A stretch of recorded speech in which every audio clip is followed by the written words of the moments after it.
Hey everyone, it's me, Grant, the movie and TV guy. I'm standing outside the lovely AMC Edwardsville Showplace 12 in lovely Edwardsville, Illinois, and it got cold really fast after literally not being cold until now, since like February. But we are doing a quick out of the theater review for the film Treason. This is the latest from Angel Studios, fresh off of their last film, The Senior, which I actually really liked. As for Treason, well, I didn't, but I didn't hate it either. Let me put it to you this way.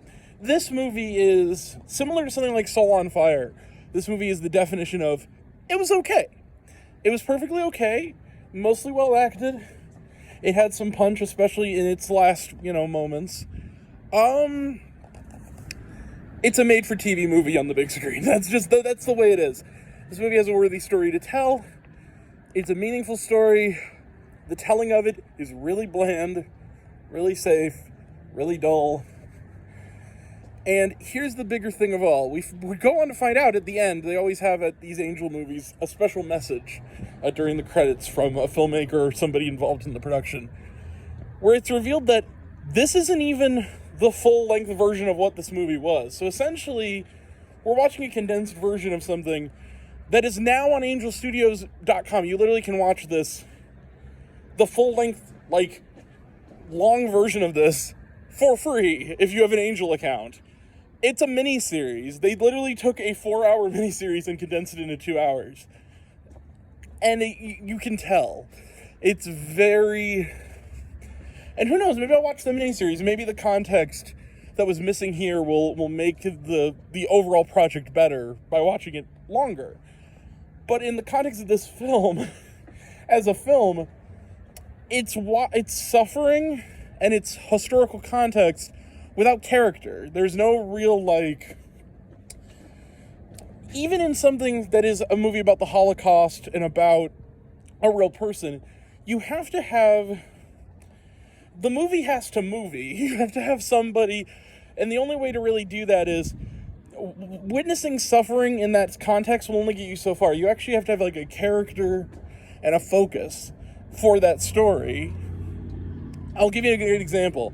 There was a recent movie, not a perfect movie, but a pretty solid movie with similar subject matter about a martyr during the Holocaust called Triumph of the Heart, which I actually really enjoyed, which was sort of about this. It was a lower budget movie about this guy who was, and it's a faith-based movie as well. He was this guy who was a Catholic, preacher living in, or Catholic priest living, who was also a prisoner in Nazi Germany, and basically sacrificed himself to basically be starved to death in this prison with these other men. And he basically helped them, find their faith in the wake of their death. And it was actually a really good movie. It was actually really well done for what it was. It was a low-budget movie, but it was made with a genuine sense of, style to it and character. It wasn't just the suffering. There was, an actual point of view. The problem with this movie is it's the suffering, but there's no point of view. There's no real, It's the Holocaust is bad, the movie. The Holocaust is horrible. We all know this. Nobody. It is a taint. It is a taint upon the world. It is. But you can't just... There has to be... You have to find the humanity inside of the suffering. And there's no humanity inside of the suffering here. It's a lot of just the suffering. At the end, they kind of do.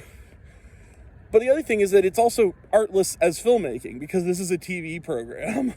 This was intended to be a TV program. And because of that, it's hard to engage with it as a theatrical movie. I think that people who are of the Angel Completist set, people who love any faith-based movie just because it's a faith-based movie, they'll love this movie, and I think they'll appreciate it. And I think that its heart is in the right place, that people who don't understand, who are not looking at filmmaking and stuff like that and just want to see a good story, might also like it. I just didn't care for it. I thought it was it had something to say, but it didn't have an interesting way of saying it. Anyway, that's my thoughts. What did you think of Truth and Treason? Did you like it? Did you hate it? Are you planning to see it? Are you not planning to see it? Did you like my take? Did you not like my take? Comment below, let me know. We'll be back later for more. And in the meantime, like, subscribe, do all the things, and I'll catch you in the next one. Take care. Love you guys. Bye.